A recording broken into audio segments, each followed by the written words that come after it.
At 2 in the morning, while the world was asleep, while the financial markets were closed, while the television anchors were off air, and the press briefings were hours away, something happened in the Negev desert that every government on Earth is now processing in silence.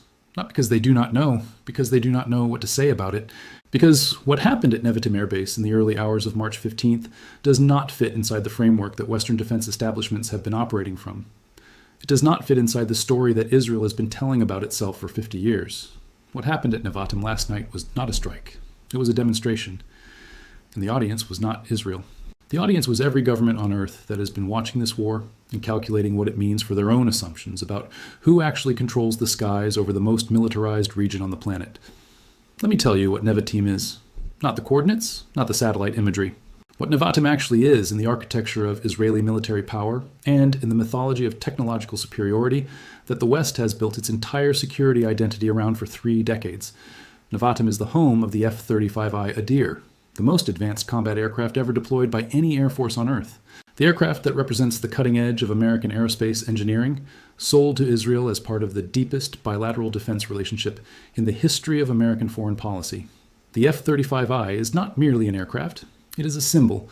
It is what Israel points to when the question of military supremacy in the Middle East is raised. It is what Washington points to when the question of Israeli security is raised. It is the physical expression of a guarantee. The guarantee that whatever Iran develops, whatever ballistic missile program it funds, whatever drone inventory it builds, Israel will always have something in the sky that Iran cannot touch. That guarantee just burned. It burned underground in reinforced hangars that were specifically engineered to survive exactly the kind of attack that Iran launched this morning. The hangars were built to withstand. The F-35s were parked inside them, specifically because the hardened underground infrastructure was supposed to represent the last layer of protection that even the most advanced Iranian strike package could not penetrate. Iran penetrated it anyway. Now understand the sequence of what happened, because the sequence is the story. Iran did not launch this strike the way an adversary launches a desperate retaliatory volley. What Iran executed at 2 in the morning over the Negev desert was a precision, sequenced, intelligence-driven targeting operation that demonstrates a level of operational sophistication that every pre-war assessment of Iranian military capability systematically underestimated. The first layer of the strike was designed to exhaust, salvos of decoys and lighter munitions saturating the Iron Dome batteries and arrow interceptor systems that ring Nevatim with the most expensive air defense architecture in the Middle East. Let the interceptors fire, let the radar systems track, let the operators process, let the magazines deplete. Let the system work exactly as it was designed to work, and use that engagement cycle as a timing mechanism for what comes next. Because what came next was Khorramshahr 4, heavy ballistic missiles, bunker penetrating, carrying warheads specifically engineered for hardened underground infrastructure, carrying the weight, the velocity, the terminal guidance precision to find a reinforced hangar buried beneath meters of concrete and do to it what no Iranian weapon has ever done before. The Iron Dome did not stop them. The arrow batteries could not complete the intercept sequence against a threat that arrived layered behind the exhaustion of the close-in defense systems. The missiles came through, and they came through onto the rooftops of the hangars where the F-35Is were parked. Say that again, slowly, because it requires processing. The most advanced air defense system ever deployed, representing billions of dollars of American and Israeli investment, representing decades of post-Cold War technological development, failed. Not partially, not in a way that can be managed with a press release about interception rates. The missiles that were supposed to be stopped were not stopped. They landed on the hangars that were supposed to be unreachable. They penetrated the concrete that was supposed to be impenetrable. And underneath that concrete, the F-35Is that were supposed to be untouchable were touched. The most expensive, most capable, most symbolically significant military aircraft in the Israeli Air Force inventory was destroyed while parked. Not by a peer adversary, not in contested airspace in a fair fight. By missiles that Iran has been building and refining for 20 years, while Western analysts wrote assessments about the limitations of Iranian guidance systems. By the weapon that everyone said was not good enough to do what it just did. The economic dimension is staggering. Each F-35I Adir unit costs approximately $100 million. If the early damage assessments are accurate, the financial cost of last night's attack runs into the hundreds of millions in hardware alone. Not counting the runway damage, not counting the replacement timeline for aircraft that cannot simply be ordered and delivered. F-35 production is allocated years in advance. Every aircraft destroyed at Nevatim is an aircraft that Israel will not have in its inventory for years. Every aircraft missing from the inventory is a degradation in the operational capacity that this campaign depends on. But the financial dimension is not the real story. The real dimension is the myth of Israeli invincibility, the myth that has organized Israeli security doctrine, Israeli deterrence, Israeli military identity since 1967. The myth that tells every adversary who looks at Israeli military capability that the gap between Israeli technology and their own is too wide to be bridged by any combination of missiles and drones and asymmetric tactics. The myth says, you will not reach us. And if you try, you will lose everything before we lose anything of consequence. That myth died last night under the concrete in the Negev desert. It did not die because Israel lost the war. It died because the specific claim at the heart of the myth, the claim that Israel's most advanced military assets are protected by layers of defense that Iranian capability cannot penetrate, was tested last night in the most direct possible way. And the test failed. Now watch what every actor in this conflict does with that information. Start with Hezbollah. Hezbollah has been watching this conflict from Lebanon with the specific calculation that Israeli air power represents an existential constraint on its operational options.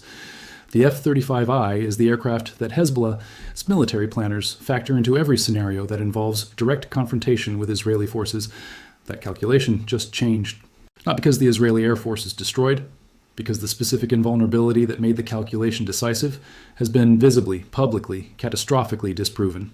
Hezbollah is drawing conclusions this morning. The IRGC planners who designed this strike are drawing conclusions about what else in the Israeli military architecture can be reached by the same targeting logic that reached Nevatim's underground hangars. Iran studied this base with satellite imagery, with years of intelligence collection, with the specific goal of finding the geometry that puts Khorramshahr 4 through reinforced concrete. They found it. The question that every defense ministry is now asking is, what else have they been studying with the same patience? Now look at Washington's position this morning. America has been trying to impose restraint on Israeli strike objectives, while Israel has been resisting that restraint. Washington's exit strategy requires Israeli cooperation. Israeli cooperation requires that Israel believes American support for its security is credible and permanent. American support for Israeli security has always rested on the specific claim that American military technology, the F-35, the Iron Dome, the Arrow, the entire defense architecture that American investment underwrites, keeps Israel safe from Iranian attack. That claim is harder to make this morning than it was at 1:59 a.m. before the first Khorramshahr 4 came through the clouds. Washington is now managing an ally that just watched its most advanced aircraft destroyed underground while the defense systems America helped build stood by exhausted and outmaneuvered. The conversation about restraint and exit strategies is a harder conversation to have with a government that woke up this morning to the smoking remains of its underground hangars. The political space for Israeli moderation just got smaller. The political pressure in Jerusalem for escalation just got larger, and America is caught between them. The Arrow system failure deserves its own analysis. Arrow was developed specifically to intercept Iranian ballistic missiles at altitude before they complete their terminal phase. The entire investment in Arrow, the billions of dollars, the decades of development, the American co-financing, is premised on the assumption that Iranian ballistic missiles can be intercepted before they reach Israeli territory. Last night, his strike is evidence that Iranian missile doctrine has evolved specifically to defeat the Arrow intercept scenario. Not by building faster missiles, by sequencing the attack so that the close-in systems are exhausted before the heavy ballistic missiles arrive. The Khorramshahr 4 that came through the Nevatim defense envelope last night was engineered specifically in response to what Arrow is and how Arrow works. Iran has been studying Israeli air defense for 20 years. Last night was the examination. Arrow did not pass. The timing is not incidental. Nothing in this conflict has been incidental.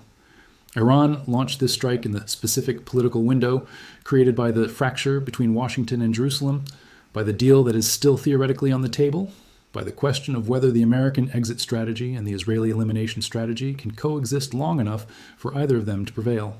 In that political environment, Iran strikes the base that houses the aircraft that Israel is depending on for the continuation of its military campaign.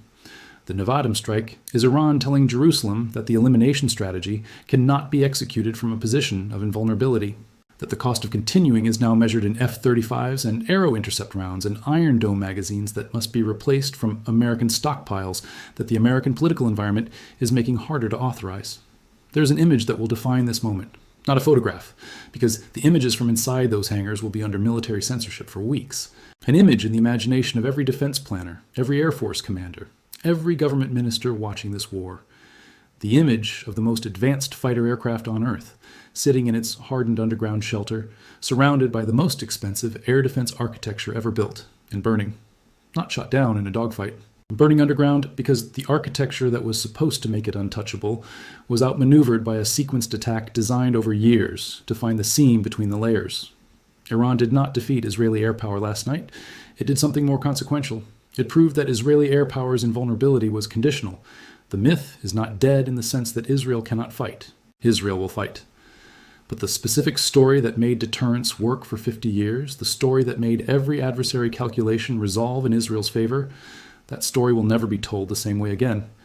Because everyone watching now knows that the ceiling of the hangar can be reached, that the arrow can be exhausted, that the Iron Dome can be sequenced past its intercept capacity by a threat architecture designed to exploit the gap between its layers. March 15th is the night that gap was measured precisely in bunker-penetrating warheads and burning concrete.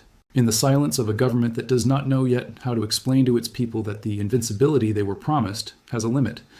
And that limit was found last night in the Negev desert, where the most expensive military hardware on Earth became wreckage before it ever had the chance to fly.